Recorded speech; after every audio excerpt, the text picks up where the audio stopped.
जंगल में अमन लौट आया था, मगर यह अमन वक्ती साबित होने वाला था।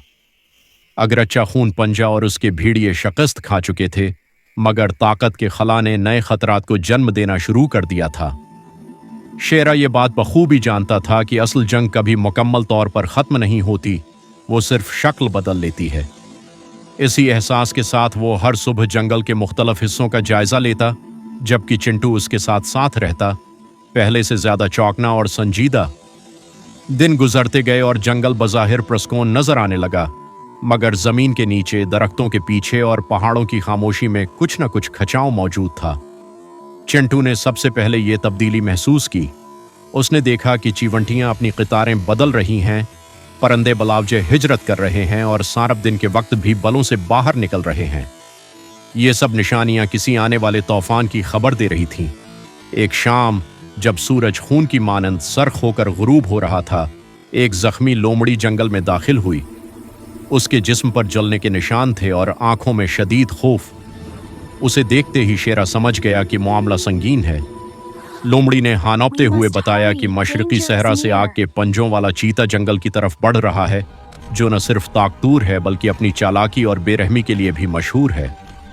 उसका मकसद जंगल को जलाना और सबको अपना गुलाम बनाना था। ये खबर सुनकर जंगल में बेचैनी फैल गई। जानवर एक बार फिर खौफ का शिकार होने लगे। शेरा ने काउंसिल बुलाई, मगर इस बार सबकी नजरें चिंटू पर भी थीं। जो चूहा कभी किसी की नजर में नहीं था, अब फैसलों का हिस्सा बन चुका था।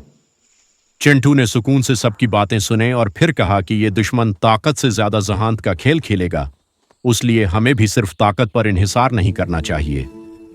चिंटू ने एक मंसूबा पेश किया जो सुनकर सब हैरान रह गए।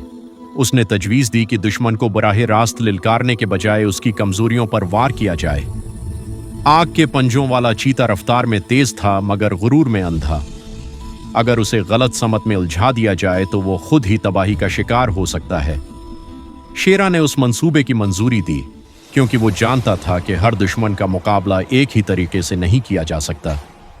चंद दिन बाद जंगल के किनारे आग के शाले दिखाई देने लगे। दरख्त जलने लगे और फजा में धुआं भर गया।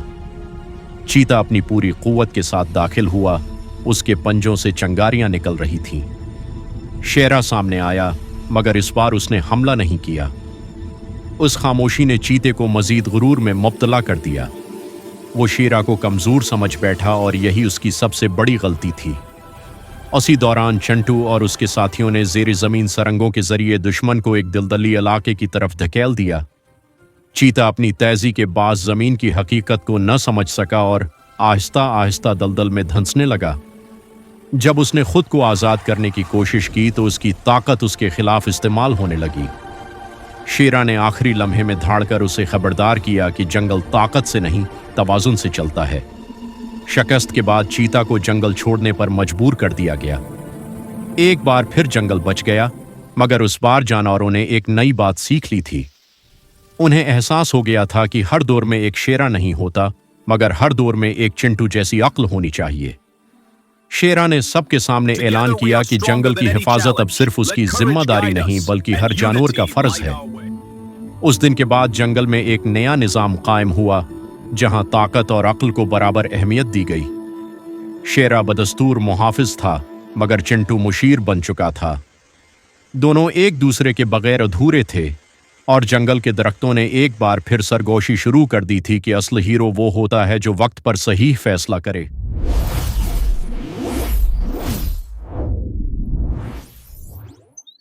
InfoZip